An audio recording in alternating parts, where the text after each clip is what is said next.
Roses are red, violets are blue. Tom Hiddleston's good in every movie he do. Something like that. Welcome back to the B-Movie Bunker. Today we're looking at Only Lovers Left Alive. This is 2013 Jim Jarmusch, which if you don't know him, I mean, come on, Dead Man, Coffee and Cigarettes, done some great movies. We have Tom Hiddleston plays Adam. He is a vampire. And then we have Tilda Swinton as Eve. So we have a couple of vampire lovers. This is set modern day. Now, don't get this mistaken right off the bat. This is not a vampire movie. This is a movie with vampires in it. Jarmusch doesn't really do genre films, and this is not some sparkly, vampire-y, thing. I mean, yeah, there's a little bit of the emo thing going on, but you're going to have that with people who are alive for a long time. Forever is a really freaking long time, and that's kind of part of the thing of this movie is they're immortal, but there's a loneliness. Even though Hiddleston and Swinton have this relationship, they are separated by many miles. Hiddleston is living currently in a house in Detroit, and the scenes of rundown Detroit are brilliant. I mean, Jarmusch really does. He captures style and imagery so well. And Hiddleston's, little world he lives in, he's isolated. Modern, but isolated. I mean, he's got, that little bit of technology so he can talk to Swinton, who is over in Tangiers. But he's still isolated.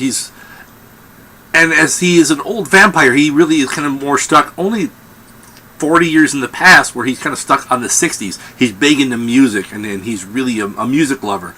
And he kind of reminisces about that time, a bygone era.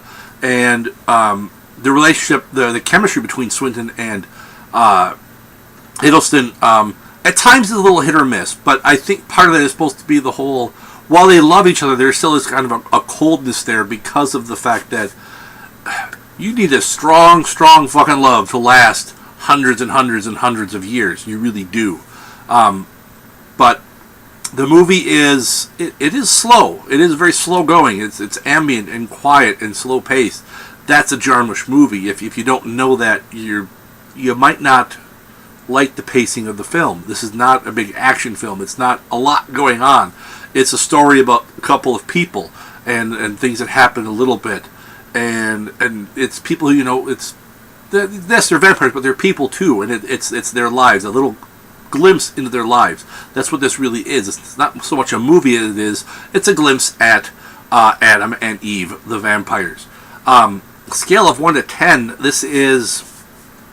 it's kind of like, what's supposed to be a really nice hike that kind of gets out of control. You start off and everything's kind of beautiful, and you're taking your time, but suddenly, things change, and things change for the unexpected, and you kind of have to go to a more primal place, and that's what this movie does. Is you have the characters who have this, they have this methodical way of doing their lives. This is what they do. This is how they exist.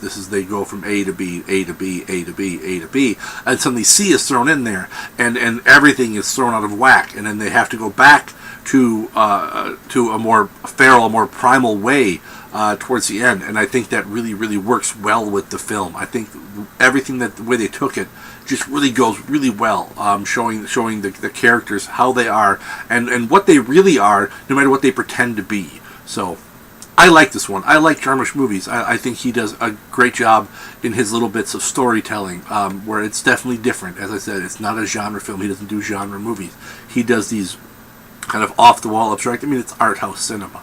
It's art house. So if you don't like that, you're not going to like this. I like this type of stuff. So that's what I have for this one. Till next time, you all stay safe out there in the wasteland, folks.